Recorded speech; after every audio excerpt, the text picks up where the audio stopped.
Students have a very beautiful day to all of you. जी हाँ प्यारे बच्चों, उम्मीद करता हूँ आप घर पे ठीक ठाक होंगे। जी हाँ, और रोज का काम रोज कर रहे होंगे।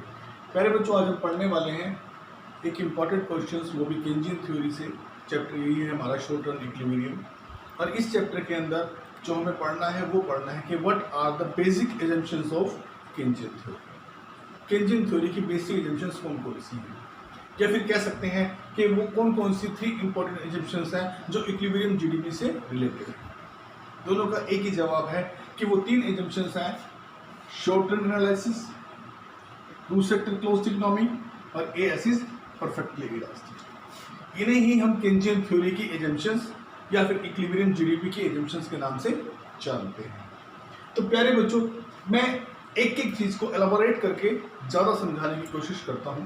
पहला है शॉर्ट रन इक्विलिब्रियम। आपको पता है, अर्लियर मैं इस बारे में बता चुका हूं कि जो केंजियन थ्योरी है वो इन 3 एजम्पशंस पर बेस्ड है।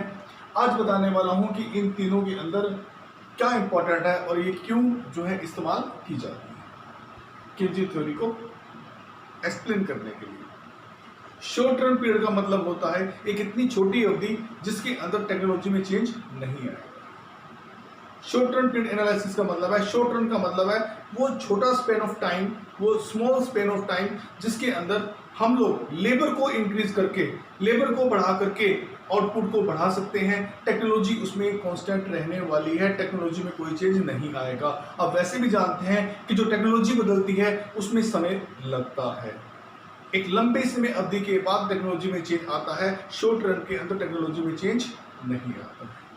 तो प्यारे बच्चों, पहली चीज को मैंने एक्सप्लेन कर दिया कि short run period in which technology doesn't change, technology में चेंज नहीं आएगा, output can be increased, output को बढ़ाया जाएगा। क्या? इंप्लॉयमेंट को लगाकर या फिर लेबर को लगाकर बढ़ाया जाएगा। अब जानते हैं यहां पर लेबर के लगाने से आउटपुट बढ़ता है, आउटपुट के बेचने से इनकम होती है। तो केन्स की नजर में एम्प्लॉयमेंट, आउटपुट और इनकम सिनोनिम वर्ड्स कहे जाते हैं, क्योंकि टेक्नोलॉजी का चेंज वो प्रोहिबिटेड करके चलता है, शॉर्ट रन में वैसे भी नहीं होता है। दूसरी एजम्पशन है टू सेक्टर क्लोज्ड इकोनॉमी। आप जानते हैं टू सेक्टर इकोनॉमी में 2 सेक्टर होंगे। 2 सेक्टर में कौन कौन आ जाता है? एक तो आ जाता है प्रोड्यूसर, एक आ जाता है कंज्यूमर। यहां गुड्स को बनाने वाले प्रोड्यूसर होंगे, गुड्स को कंज्यूम करने वाले कंज्यूमर होंगे। तो एग्रीगेट डिमांड यहां क्या होगी? वैसे आप जानते हैं कि एग्रीगेट डिमांड के 4 कंपोनेंट हैं, C plus I plus G plus X। तो यहां पर 4 कंपोनेंट नहीं होंगे, यहां रह जाएंगे सिर्फ 2 कंपोनेंट हमारे पास, C और I। Consumption of private people और investment of private people. Investment कौन लगा रहा है? प्रोड्यूसर। कंजप्शन कौन कर रहा है? कंजप्शन करने वाला कंज्यूमर। यहां पर हमारे पास 2 सेक्टर रह जाएंगे, C और I। ये G और X माइनस M को यहां हम हटा रहे हैं। केंज ने कहा है कि ये 2 सेक्टर इकोनॉमी है, अर्थात प्रोड्यूसर और कंज्यूमर पाए जाएंगे। प्रोड्यूसर इन्वेस्टमेंट करने के लिए, कंज्यूमर कंजप्शन करने के लिए 2 फैक्टर लेंगे, C प्लस I। ये एक ऐसी इकोनॉमी होगी, 2 सेक्टर क्लोज्ड इकोनॉमी, जिसका रेस्ट ऑफ द वर्ल्ड के साथ एक्सपोर्ट इंपोर्ट का रिलेशन नहीं होगा। ये क्या था? गवर्नमेंट तो इनकी होती है कंट्रीज की, पर यहाँ जो मेन चीज है कि इस इकोनॉमी का कोई रिलेशन नहीं होता। ना तो ये इकोनॉमी एक्सपोर्ट किसी को बाहर माल भेजती है, ना किसी से इंपोर्ट मंगाती है, गुड्स को मंगाती है। तो इसका रेस्ट ऑफ द वर्ल्ड के साथ कोई कनेक्शन नहीं होता है। ये इकोनॉमी की जो केंज की थ्योरी है, ये क्लोज्ड इकोनॉमी पर ही एप्लीकेबल होती है।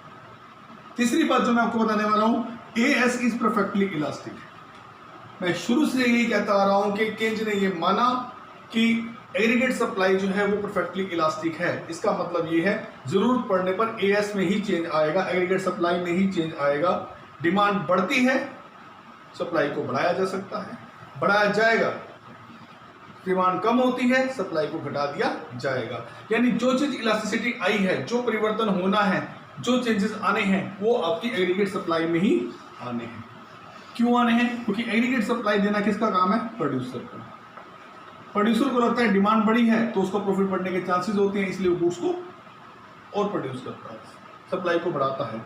यहाँ एएस को बढ़ा देगा प्रोड्यूसर। उसको लगता है कि डिमांड कम हो रही है तो उसके अकॉर्डिंग उसके पास जो पिछली सप्लाई का अनसोल्ड स्टॉक है उसके साथ अगले डिमांड का अनुमान लगाकर अपनी सप्लाई को पिछली सप्लाई से घटाते हैं। तो एस परफेक्टली इलास्टिक होने का मतलब है जो चेंज आना है वो प्रोड्यूसर ने करना है। प्रोड्यूसर चाहे तो सप्लाई बढ़ा दे, प्रोड्यूसर चाहे तो सप्लाई कम कर दे, बढ़ा दे या कम कर दे।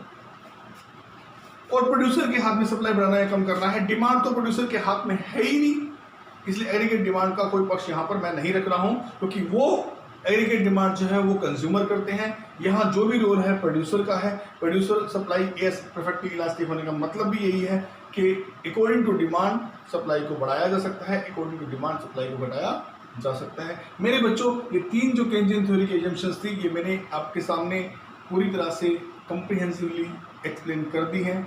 अगर कोई डाउट है तो आप मुझे कॉल कर सकते हैं।